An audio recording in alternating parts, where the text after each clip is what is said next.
अंतर्राष्ट्रीय महिला दिवस के अवसर पर कोरबा प्रवास पर आई सांसद ज्योत्सना महंत ने शहर की महिला पत्रकारों से मुलाकात कर उनसे संवाद किया। इस दौरान उन्होंने पत्रकारिता के क्षेत्र में महिलाओं की भूमिका की सराहना करते हुए कहा कि आज महिलाएं हर क्षेत्र में अपनी मजबूत उपस्थिति दर्ज करा रही हैं और पत्रकारिता भी इससे अछूती नहीं है। सांसद ज्योत्सना महंत ने महिला पत्रकारों से उनके अनुभव, चुनौतियों और सुझावों पर चर्चा की। उन्होंने कहा कि लोकतंत्र में मीडिया की महत्वपूर्ण भूमिका होती है और महिला पत्रकार समाज के मुद्दों को संवेदनशीलता के साथ सामने लाने का काम करती है। कार्यक्रम में के अंत में सांसद ज्योत्सना महंत ने सभी महिलाओं पत्रकारों को अंतर्राष्ट्रीय महिला दिवस की शुभकामनाएं दी और उनके कार्यों की सराहना करते हुए कहा कि महिलाओं की भागीदारी से समाज और लोकतंत्र दोनों मजबूत होते हैं। जेबी न्यूज कोरबा। एक संवाद ज्योत्सना महंत विद कॉफी आपके सामने है। मैडम ने आप सबका स्वागत किया, साथ में सबके साथ नाश्ता लिया। अब एक चर्चा स्टार्ट करेंगे। मैं चाहूंगा राष्ट्री गुप्ते जी आप इस चर्चा को प्रारंभ करें। मैडम, सबसे पहले तो आपको और जितनी मेरी साथी बैठी हैं इन सबको महिला दिवस की बहुत बहुत शुभकामनाएं। यूँ तो हमारा पूरा साल होता है, हम बिना थके बिना रुके काम करते रहते हैं, लेकिन एक अपेक्षा है आसमान में उड़ने की। ये अलग बात है कि हम लोगों को उठाते उठाते खुद कहाँ रहते हैं पता नहीं चलता। आज ये जो विशेष परिचर्चा आयोजित की गई है, मेरी अपेक्षा है साथियों से कि वो मैडम दूसरी बार हमारे क्षेत्र से सांसद हैं, महिला सांसद है। ये बड़े गर्व की बात है, हम सबके लिए गर्व की बात है। आपके संघर्ष से जुड़ी, आपके सामाजिक सरोकार से जुड़ी और आपकी जो बुनियाद है किस तरह की है उससे जुड़ी, और आप क्या देखती हैं पूरे तस्वीर में महिलाओं को, इन सबसे संबंधित सवाल हम करेंगे। तो पहले सवाल के लिए मैं सिमरन को। Thank you ma'am. मैम, मैं आपसे ये पूछना चाहती हूँ कि अंतर्राष्ट्रीय महिला दिवस आपके लिए क्या मायने रखता है, और आज भी महिलाओं को आगे बढ़ाने के लिए सबसे बड़ी बाधा क्या लगती है, और राजनीति में महिलाओं की भागीदारी बढ़ाने के लिए क्या क्या कदम जरूरी हैं, और इसके अलावा जो आज युवा लड़कियां हैं उनके लिए आपका क्या संदेश है जो नेतृत्व में आना चाहती हैं? बहुत सारे सवाल एक साथ। सबसे पहले तो महिला मैं हूँ और आप सभी महिलाएं पत्रकारों का मैं स्वागत करती हूँ, दिल से स्वागत करती हूँ, सबको बधाई देती हूँ, शुभकामनाएं देती हूँ कि आज हमारा दिवस है, महिला अंतर्राष्ट्रीय दिवस है। यह हमें गर्व की बात है कि हम एक महिला हैं। आपने पूछा पहला प्रश्न अंतर्राष्ट्रीय दिवस महिला, मुझे इसलिए खास लगता है कि कम से कम दुनिया में महिलाओं को एक दिन तो फ्रीडम मिला, एक दिन तो उन्हें याद किया जा रहा है। वैसे तो हमारा हर दिन होता है, हम लोग सही बात है जैसा कि इन्होंने कहा बिना रुके बिना थके सुबह से लेकर रात तक हम लोग हर काम करते हैं। जैसे दिल हमेशा धड़कता है, दिमाग हमेशा काम करता है और आंख हमेशा देखती है, वैसे ही एक महिला है जो घर के काम में भी, समाज के काम में भी और अपना परिवार को भी समेट के रखती है, और मतलब देखा जाए तो दुनिया को भी समेट के वो अपने आप। और आज महिलाओं को आगे बढ़ने में क्या बाधाएं आती हैं? महिलाओं को आगे बढ़ने में बाधाएं तो बहुत हैं। हमारा जो भारत है, निसंकोच में कहना चाहूँगी, ये पुरुष प्रधान देश है। बोलते हैं ना कृषि प्रधान देश है, तो हम महिलाओं के लिए पुरुष प्रधान देश है। यहाँ पर महिलाओं को उतनी स्वतंत्रता नहीं जो मिलनी चाहिए। वो बात अलग है कि जैसे मुझे मिल गई तो मैं इस क्षेत्र में काम कर रही हूँ, लेकिन हर एक को नहीं होती सुविधाएं। तो मैं ये चाहती हूँ कि महिलाओं को पूरी तरह स्वतंत्रता दी जाए, जो शिक्षा से पूरी होती है उनको आगे बढ़ने समाज, क्योंकि शिक्षित नारी ही अपने थोड़ा एक उड़ान है जो हमको कहाँ उड़ना है, कहाँ हमें कहाँ काम करना है, एक कर्म क्षेत्र अपना निर्धारित करती है। तो मेरे हिसाब से महिलाओं का शिक्षित होना एक सबसे पहला महत्वपूर्ण एक टास्क है, जो कि सब परिवारों को और सब माता पिताओं को करना है। जी जी मैम, मेरे जो क्वेश्चन है वो कहीं ना कहीं जुड़े हुए हैं। राजनीति में महिलाओं की भागीदारी बढ़ाने के लिए क्या कदम जरूरी है? सरकार तो पंच से लेकर हमारे राजीव गांधी ने जो पंचायती राज दिया कि हमारे ग्रामों को भी एक नेतृत्व मिले, काम करने का एक प्लेटफॉर्म मिले, उसके अंतर्गत हमारी महिलाओं को पंच की, सरपंच की, विधायक की, सांसद की ये टिकट्स मिलते हैं और मिलना भी चाहिए, क्योंकि आधी आबादी और पूरा हक होना चाहिए, राहुल जी का कहना है। लेकिन महिला जब भी मैं जाती हूँ तो मैं देखती हूँ गाँव की स्थिति आज भी, कि सरकार हमको देती है, हमारी पार्टी हमको देती है टिकट, जीत भी जाती है महिलाएं, लेकिन स्वतंत्रतापूर्वक वो कहाँ है, उनके पति, मैं मजाक में कभी बोलती हूँ वो कहाँ है, तो वो बोलते हैं कि वो घर में खाना बना रही है, या वो बोल नहीं सकती, या वो पढ़ी लिखी नहीं है, या वो आ नहीं सकती, बच्चे छोटे। और मैं आया हूँ, मुझसे पूरी बातें आप करिए, तो मैं कहती हूँ आप एसपी हैं क्या, मतलब सरपंच पति है ना। तो ये इस तरह से जब बातें होती हैं तो मन में कहीं एक दुख होता है कि हम महिलाएं क्या इतनी स्वतंत्र नहीं है, और जो स्वतंत्र महिलाएं, जो पढ़ी लिखी महिलाएं, क्यों ना उन्हीं को आगे बढ़ाया जाए, ताकि वो अपने लिए जगह खड़े होकर अपने कामों को, लोगों को फायदा दें। क्योंकि पति काम करता है ये गलत है, जो नेता चुना गया, जो काम करने के लिए उसको उपयुक्त माना गया है, जब सरकार मान रही है, पार्टी मान रही है, और तो और हमारी जनता ने जो उसे वोट देके जिताया है, तो काम करने का हक उसी का है। और जो मैम युवा जो लड़कियां आना चाहती हैं नेतृत्व में, उनके लिए क्या संदेश है? मेरा संदेश ये है कि सबसे पहले अपनी पढ़ाई पूरी करें, जिस योग्य वो हैं उस योग्यता का प्रदर्शन करें और आगे बढ़ें। राजनीति में ऐसी महिलाओं की बहुत ज़रूरत है जो समाज के लिए, जो खासकर महिलाओं को उठाने के लिए बहुत ज़रूरी है कि महिलाएं आगे आएँ और स्वतंत्रतापूर्वक अपने को स्वतंत्र करके आएँ। ये पूरा परमिशन लेके आए घर से कि हमें रोकेगा नहीं, और जिस तरह से वो आती हैं तो अपना कर्तव्य का पूरा निभाव है। ये मेरा मैम, आपके जीवन की वह कौन सी घटना है जो जिसने कि आपको प्रेरित किया इस राजनीति की ओर आने के लिए? क्योंकि हमने हमेशा आपको देखा है एक सरल, जैसे कि एक गृहिणी होती है, सरल, मृदुभाषी, मिलनसार, उसके रूप में कभी भी हमने आपको एक नेता के रूप में नहीं देखा, एक फैमिली मेंबर के रूप में देखा है। जहाँ भी आप मिले हैं, आप हमेशा हम लोगों के साथ आत्मीयता से मिली हैं, एक परिवार की तरह मिली हैं। तो इसलिए हम जानने के लिए बहुत ज्यादा उत्सुक है कि ऐसी कौन सी घटना थी जिसने आपको प्रेरित किया राजनीति में आने के लिए? देखिए, ऐसा है कि आपने बिल्कुल कहा, ये मेरा सौभाग्य है कि आप मुझे इतना, ये आपका बड़कपन है जो आप कह रही हैं कि मैं घरेलू, मैं सचमुच एक घरेलू महिला। जब मैं चुनाव जीत के गई थी तो स्पीकर साहब ने, जो हमारे ओम बिरला जी हैं, उन्होंने हम महिलाओं को, 4 प्रदेश की 4 महिलाओं को चाय पे बुलाया। तो मुझसे उन्होंने पूछा था कि आप कैसे यहाँ पर आएंगे। तब मैंने उन्हें जो जवाब दिया था, मैं आपको भी वही जवाब दूंगी कि मैं रसोई घर से सीधा पार्लियामेंट में आई। इसके बीच में ना चुनाव लड़ा।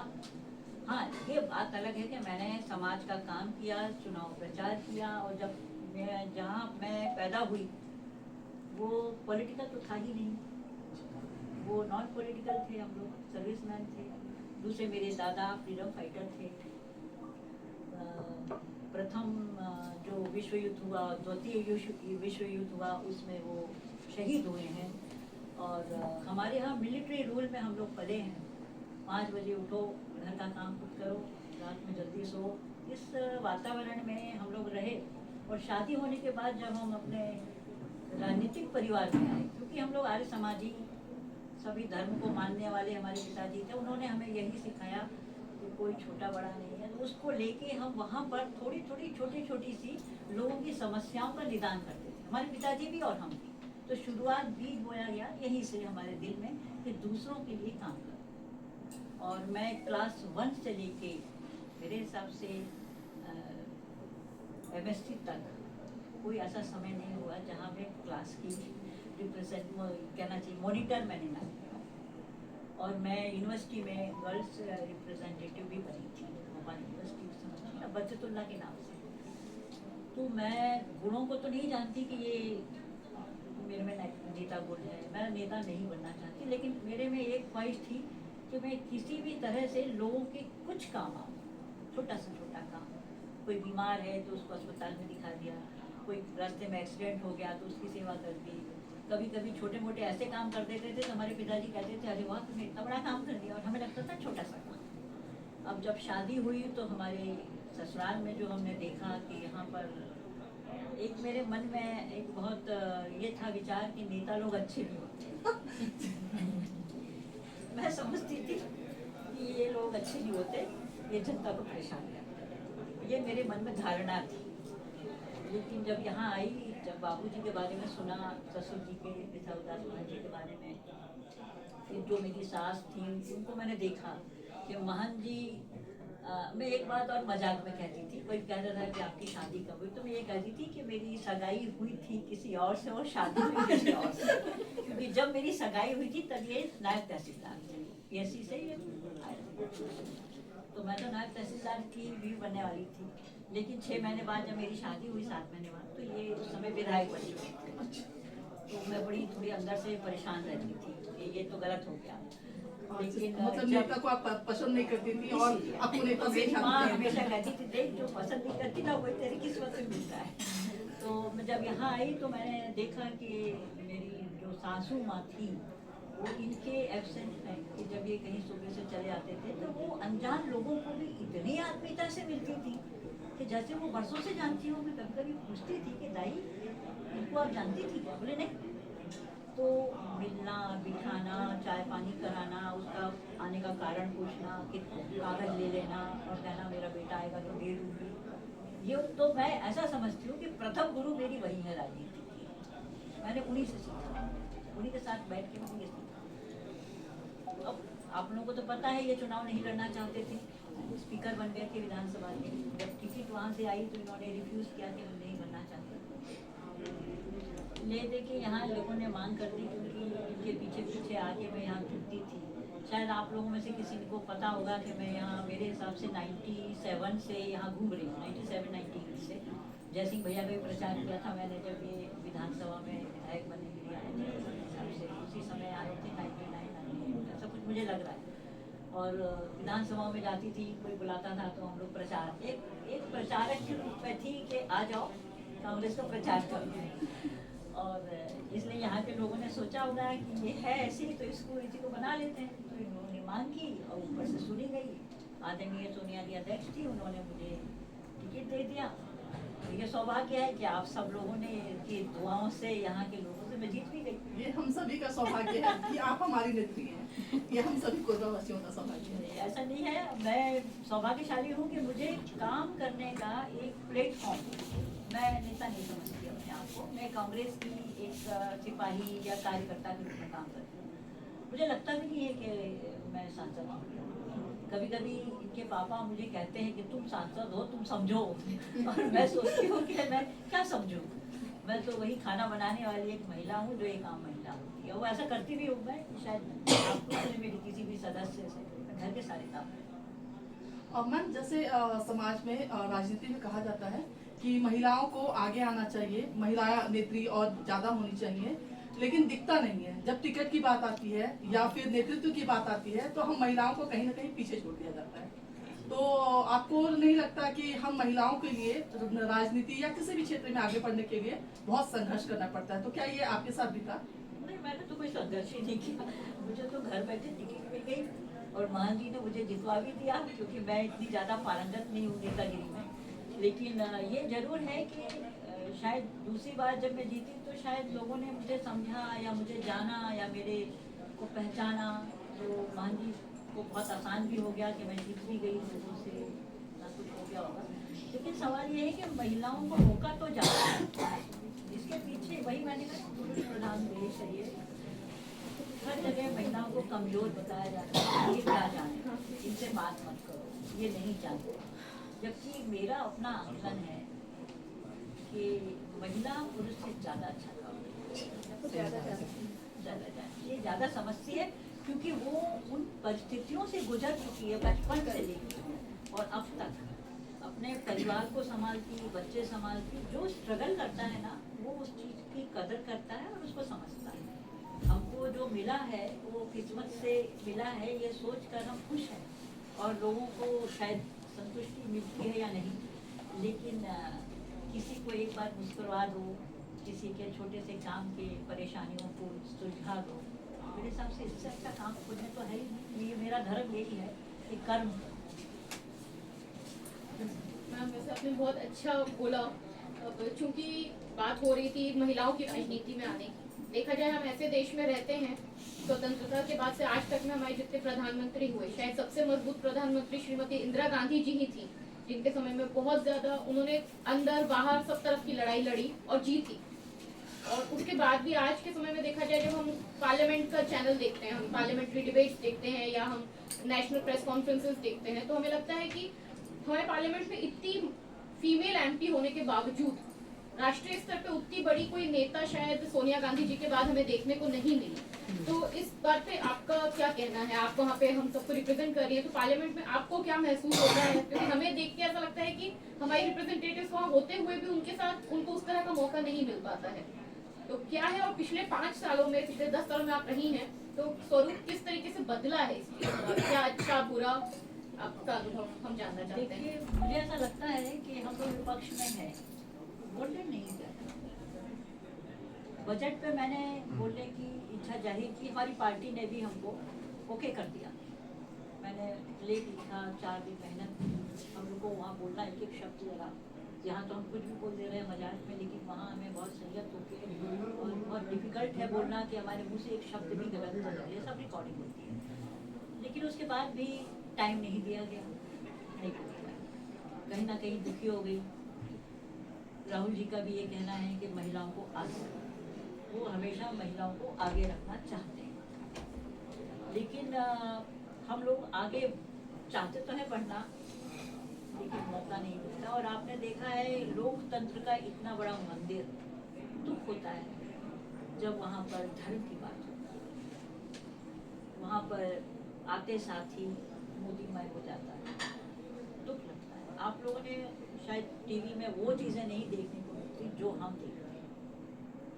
वहाँ पर सिर्फ एक ही को पूछा टीवी में तो फिल्टर्ड ही कुछ दिखाते हैं। मतलब ये आता है कि हम लोग सोचते हैं कि हम लोकतंत्र के मंदिर में बैठे हैं, एक राजनीतिक जनप्रतिनिधि के रूप में बैठे हैं, या हम किसी ऐसी जगह बैठे हैं जहाँ सब अपने को बताना चाहते हैं। मैम, इसी से रिलेटेड अभी एक क्लिप आई थी जब वंदे मातरम पर डिस्कशन चल रहा था। प्रियंका जी की एक क्लिप थी जो इंस्टाग्राम पे मेरे विचार से सभी ने देखी होगी। उनका कहना था कि आज हमें यहाँ पे जनता ने इतना भेजा है, हमें अपने बात करनी चाहिए, जनता के मुद्दों पे बात करनी चाहिए, लेकिन जो समय है वो ऐसी बातों में शायद जा रहा है जो कि आज के समय में प्रासंगिक नहीं है। उन्होंने कहा था कि सारी पुरानी शिकायतों के लिए समय निर्धारित कर लिया जाए और उसके बाद हम राष्ट्रीय मुद्दों पे बात करें।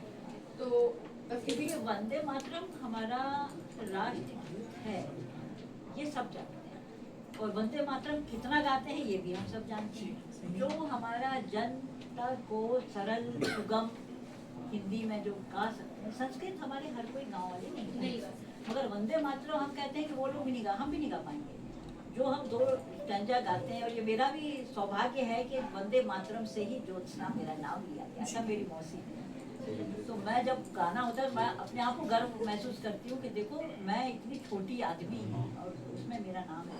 तो ये सभी लोग जानते हैं, लेकिन उसके बारे में डिस्कशन करना और 10 घंटे 15 घंटे हम लोगों का वेस्ट करना, क्योंकि हम लोग जाते हैं अपने क्षेत्र की परेशानियों को लेकर, राज्य की परेशानियों को लेकर, जनता की परेशानियों को लेकर, हमको बोलने नहीं दिया जाता। राहुल जी और प्रियंका जी कह रहे हैं, बिल्कुल ठीक कह रहे हैं, लेकिन वो सिर्फ 70 साल में जीना चाहते हैं ना पिछला, और या तो 2047 को दूरबीन से देख रहे हैं, लेकिन वर्तमान को देखना ही नहीं चाहते।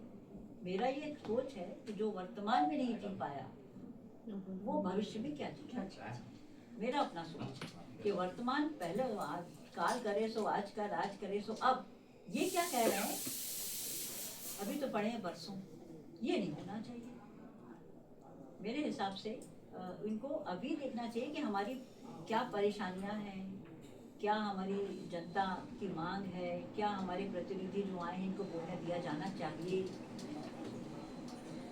मैम, ये तो कहा जाता है कि महिलाओं को राजनीतिक, सामाजिक या हर क्षेत्र में उन्हें सबसे आगे दर्जा दिया जाता है, लेकिन कहीं ना कहीं जो महिलाएं हैं वो अपने गृहस्थ जीवन को देखते हुए कहीं ना कहीं वो मौका से चूक जाती हैं और चाहते हुए भी नहीं आगे आ पाती हैं।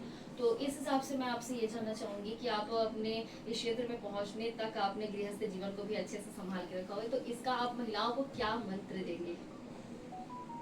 मैं महिलाओं को एक मंत्र देना चाहती हूँ। मैंने 4 बच्चे सेल्फ डिपेंड होके पाले हैं, इनकी पढ़ाई से लेके, बीमारी से लेके, तो सामने बैठी है, कॉलेज तक का एडमिशन से लेकर के पढ़ाई तक करवाना, क्योंकि माँ जी के पास तो समय नहीं था, वो तो जनता के सेवक हैं, तो उन्होंने अपना, हमने उनको कहा कि आप अपना काम करिए, आप अपना काम करें। महिला यदि चाहे तो बच्चा को पाल भी सकती है, सेवा भी कर सकती है सास ससुर की, घर में खाना भी बना सकती है और बाहर का काम भी कर सकती है, जहाँ चाह वहाँ राह।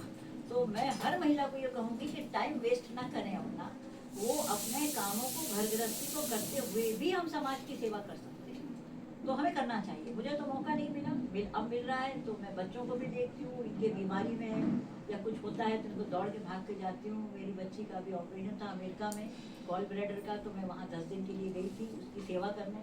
तो आदमी समय निकालना चाहे तो निकाल सकता है, और नहीं निकालना चाहे तो फिर उसको तो कुछ क्या ही से। मैडम, मैं ये पूछना चाहूँगी कि महिला आरक्षण का हल्ला बहुत होता है देश में, महिला आरक्षण को लेके, लेकिन अभी पार्लियामेंट में जैसे देखा जाए तो 543 सीट में मात्र 74 महिलाएं हैं, जो कि 13.6 पॉइंट है कुछ। तो आप भी वहाँ पे रहते हैं, क्या लगता है शीर्ष नेतृत्व में क्यों नहीं पहुँच पाती महिलाएं, कहाँ पे कमजोर है? मैंने कहा ना, ये जो महिलाओं का खुद का एक, जब तक महिला नहीं चाहेगी वो आगे नहीं बढ़ सकती।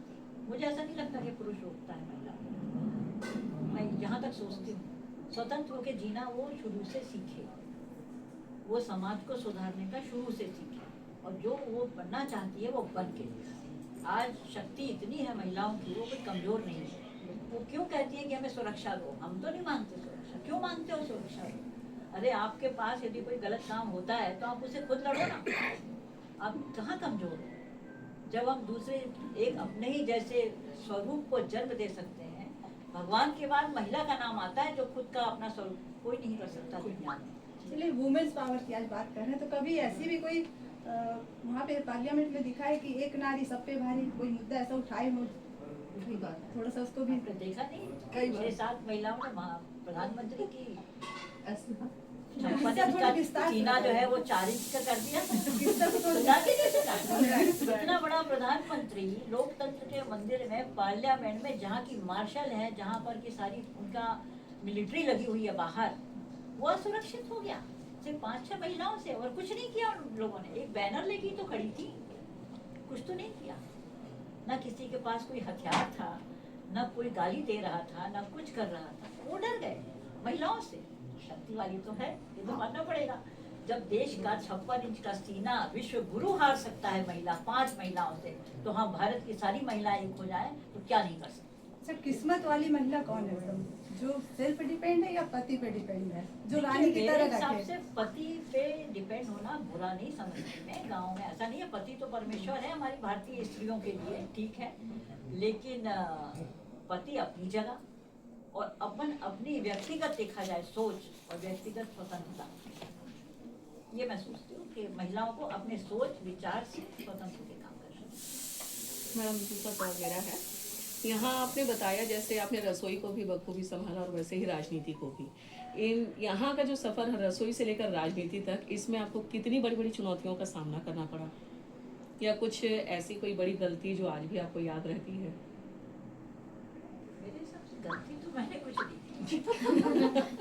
कहीं कहीं कमजोर जरूर पड़ी हिम्मत। मैं कभी कभी जैसे उतार चढ़ाव जीवन के आए, कभी महान जी जीते तो कभी हारे, और जो हमारा पारिवारिक जो पीछे हम अपने परिवार को देखते हैं महान जी के पिताजी से, तो हम लोग कोई, आप लोग को कहने की जरूरत ही नहीं है, आप सब जानते हो कि हमारा परिवार कैसा है और क्या करता है। और इतने 60-70 साल के राजनीतिक जीवन में इस परिवार ने कोई ऐसी चीज़ नहीं की कि कोई उसको उंगली उठा सके। तो हम लोगों ने भोगा बहुत, जब हार गए तो फाइनेंशियली हमने बहुत मुसीबत झेली है। अपने बच्चों को कैसे पाला है मैं जानती हूँ कि मैंने कभी अपने बच्चों के लिए ड्राइवर नहीं रख सकती थी, गाड़ी नहीं रख सकती थी, मैं बसों में सफ़र करती थी। उसके बाद जब गाड़ी किसी तरह लोन पर ली तो मैं ड्राइवर बनकर इन बच्चों को छोड़ने जाती थी, लेकर जाती थी, घर के काम करती थी।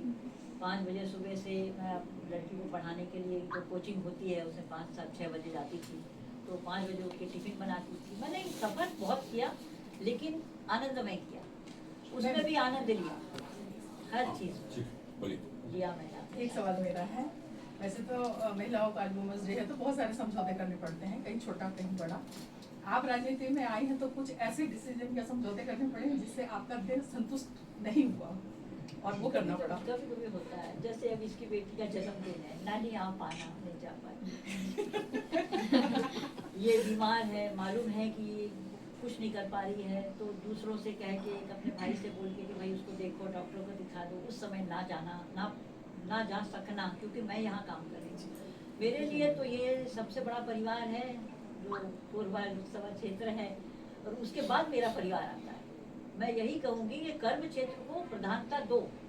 बिना कर्म किए आपको ना फल मिलने वाला है, ना मोक्ष मिलने वाला है। जो हम लोग कहते हैं ना, धर्म धर्म धर्म, असली धर्म हमारा कर्तव्य है। हम धर्म को बहुत मानते हैं, हिंदू धर्म को मानते हैं, हम परंपराओं को मानते हैं, लेकिन हमारा असली धर्म है कर्म करो।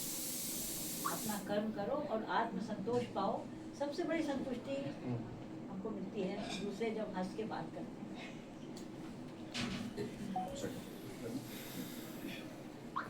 हो गए सारे बस प्रश्न? एक बंद मत को ध्यान रखना। ये बंद कर। आप पढ़ी लिखी आज के क्षेत्र में हैं, आपकी शिक्षा क्या है और आज के क्षेत्र में जो पढ़े लिखे लोग हैं उनके बारे में उनको क्या संदेश देना चाहेंगे? मैंने जूलॉजी यानी जंतु शास्त्र, जंतु विज्ञान में मैंने MSc की, मास्टर ऑफ साइंस की है, और कैंसर पर मेरी रिसर्च थी जो मैंने 3 साल मैंने करी भी है, और स्टाइपेंड भी मिलता था मुझे UGC से, लेकिन मैं शादी के बाद नहीं कर सकी, तो वो अधूरी है मेरी, और आज भी अधूरी पड़ी है। और मेरा सोच है कि पढ़े लिखे होने से हमें कहीं ना कहीं हम नौकरी नहीं कर पाए, चलो ठीक है, लेकिन जो हमने पढ़ा है वो कहीं ना कहीं जीवन में काम आता है, या तो किसी को पढ़ाने के रूप में। ये वो धन है जो कोई चुरा नहीं सकता, तो पढ़ा लिखा तो होना चाहिए। मैडम जो आज जबलपुर के पढ़े सेंट लिखे नॉर्मल हैं से पढ़ी है। लेकिन कुछ नहीं कर पा रहे हैं, उनके लिए क्या संदेश देना चाहिए? देखिए, पढ़ लिख के कोई ज़रूरी नहीं कि हम नौकरी करें। आप दूसरों को शिक्षित करें, बच्चों को शिक्षित करें, जिस काम में रुचि हो वो करें। तो ये कोई ज़रूरी नहीं है, आपका जो रुचि है वो आप करिए, उसमें कोई नहीं रोक सकता किसी भी तरीके से समय निकाल।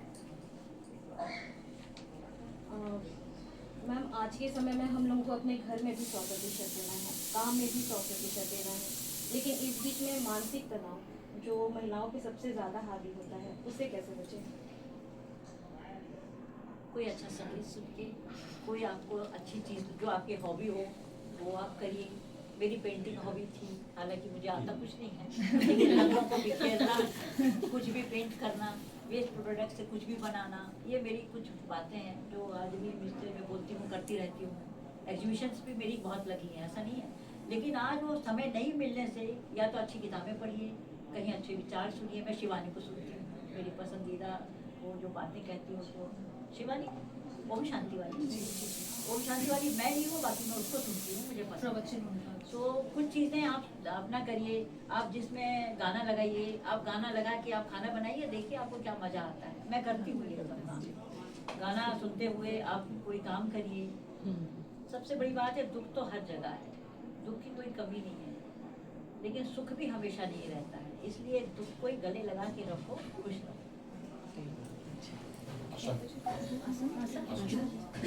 मैम, ये सारी बात हो रही है तो आज के टाइम पे औरत पे एक रिस्पॉन्सिबिलिटी और नहीं आ गई है कि आज जहाँ काफी हद तक हम सभी शहरों में खास करके अपनी बेटियों को मजबूत बना रहे हैं, तो क्या आज जो माँ है उनके ऊपर एक रिस्पॉन्सिबिलिटी और है कि वो उन सशक्त लड़कियों के लिए अपने बेटों को तैयार करें? क्योंकि समाज में हम लड़की को तो आगे बढ़ा रहे हैं, मजबूत बना रहे हैं, उस मजबूत लड़की के लिए लड़के तैयार नहीं होते। जब वो शादी करके आती है तो वो उसको हैंडल नहीं कर पाते हैं, सह नहीं पाते हैं। असल में क्या है, आपने बहुत अच्छी चीज कही है, जब तक एक नारी महिला दूसरी महिला का सम्मान नहीं करेगी तब तक आप सशक्त नहीं बन सकते। माँ को चाहिए अपनी बेटियों को आगे बढ़ाना, बेटियों को भी चाहिए कि जो वो सीख के अपनी माँ से आई है उसको आगे बढ़ाए। और रही बात ये कि सह नहीं सकते तो ये बेटे तैयार नहीं है मैडम। नहीं, तो क्या होता है, जब ज़्यादा पढ़ी लिखी होती है तो कई लोग कहते हैं हम शादी नहीं करेंगे, ये बहुत पढ़ी लिखी है, ये गलत है। लड़की महिला का दिल वही है, उनका मन स्थिति वही है, वो कितनी भी पढ़ी लिखी हो जाए, कितनी भी बड़ी बन जाए, घर में वो एक महिला के रूप में ही काम करती है, माँ बनकर, बहन बनकर, बेटी बनकर, पत्नी बनकर। वो काम करती है और उसके बिना घर हो भी नहीं सकता। घर एक महिला से ही बनता है, ये लोगों को सोचना चाहिए और महिलाओं को पढ़ने से रोकना है। मैडम, महिला अपराधों को कम करने के लिए लगातार क्योंकि बढ़ ही रहे हैं, क्या प्रयास किए जाने चाहिए? अपराधों, महिला अपराध, महिला ये देखिए, मैंने अब इससे मैं कुछ कहूँगी तो राजनीतिक बात हो जाएगी। जब आदमी के पास काम नहीं रहता, जब आदमी पढ़ लिख कर बेकार घूमता है तो अपराधों की तरफ दौड़ता है। ये हमारे ऊपर, सरकार ना इसके लिए कुछ कर सकती, ना पुलिस।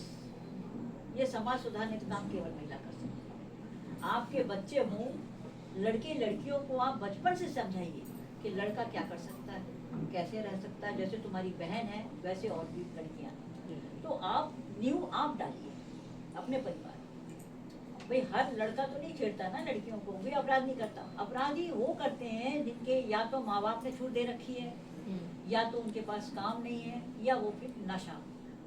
तो ये सारी चीजें सामाजिक बुराई है, इसको समाज ही दूर कर सकता है। बढ़ रहा है, बहुत बढ़ रहा है, और आजकल तो अपराधगढ़ हो गया है आपका छत्तीसगढ़। अब मेरे सवाल हैं, मेरे दो सवाल हैं। एक सवाल क्षेत्र की मजबूत अडिग जनप्रतिनिधि और वो भी महिला सांसद से। हमारे क्षेत्र में राखड़, सड़कें, स्कूल, ऐसे बहुत सारे सब्जेक्ट हैं जिसमें बहुत लोग सफर कर रहे हैं।